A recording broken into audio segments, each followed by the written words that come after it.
भगवद गीता अध्याय 5 कर्म संन्यास योग। कुरुक्षेत्र की रणभूमि में युद्ध की गर्जना हो रही थी, पर अर्जुन के भीतर एक ही युद्ध चल रहा था, संचय और निर्णय का। उसकी आंखों में चिंता थी, मन में उलझन और होठों पर प्रश्न। वह श्री कृष्ण की ओर मुड़ा और एक गहरी सांस लेकर बोला, हे माधव, आप कभी कहते हैं कर्म करो, फिर कहते हैं कि संन्यास श्रेष्ठ है।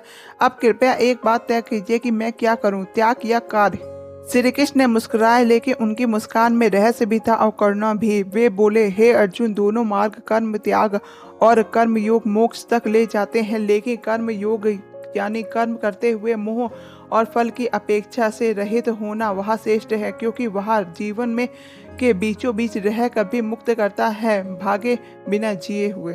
अर्जुन ध्यान से सुन रहा था, जैसे कोई राज खोला जा रहा हो। श्री कृष्ण आगे बोले, वह व्यक्ति सच्चा सन्यासी है जो ना घृणा करता है ना ही मोह करता है, जो कर्म करता है लेकिन मैं कर रहा हूँ ऐसा अहंकार नहीं पालता, वह मुक्त होता है। अब कहानी उस मोड़ पर पहुंची जहां श्री कृष्ण ने आत्मा का रहस्य खोला। उन्होंने कहा, ज्ञानी व्यक्ति सब में एक ही आत्मा देखता है, ब्राह्मण में, चंडाल में, गाय में, हाथी में, कुत्ते में, सब में। उसके लिए कोई छोटा नहीं होता, कोई बड़ा नहीं, सब में ईश्वर है।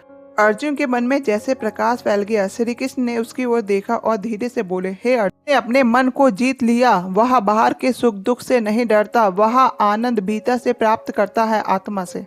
अब अर्जुन बिल्कुल चुप था, जैसे कोई छात्र अपने गुरु की हर बात आत्मा में उतार रहा हो। श्री कृष्ण ने कहानी का सबसे सुंदर भाग बताया। जो व्यक्ति अपने सारे कर्म मुझे अर्पित करता है, जो मेरी शरण में आता है, वह संसार के बंधनों से छूट जाता है, वह मेरे में लीन हो जाता है, उसे फिर जन्म मरण की यात्रा नहीं करनी पड़ती है। श्री कृष्ण ने कहा, सच्ची शांति उसे मिलती है जो अपने कर्म को भगवान को समर्पित कर देता है। जो खुद को कर्ता मानता है, वह सदा फंसा रहता है। अब अर्जुन की आंखों में संशय का स्थान विश्वास ने ले लिया था। कृष्ण ने अपना अंतिम वाक्य कहा, एक वरदान की तरह, हे अर्जुन, कर्म कर, लेकिन उसे मेरे लिए कर, संशय छोड़ दे, विश्वास रख और अपने कर्तव्य में लग जाए, यही मोक्ष का मार्ग है। और इसी रहस्यपूर्ण, ज्ञानपूर्ण और गुण अध्याय का सुंदर अंत होता है। यह अध्याय हमें यह सिखाता है कि त्याग करने का मतलब काम छोड़ना नहीं, बल्कि काम करते हुए भी मैं और मेरा छोड़ देना, यही है कर्म संन्यास, यही है सच्ची आजादी।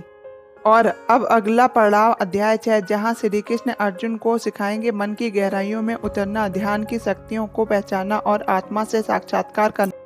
क्या सच्चा योग केवल बैठकर ध्यान करना है, या जीवन के हर क्षण को जागरूक रखना भी एक योग?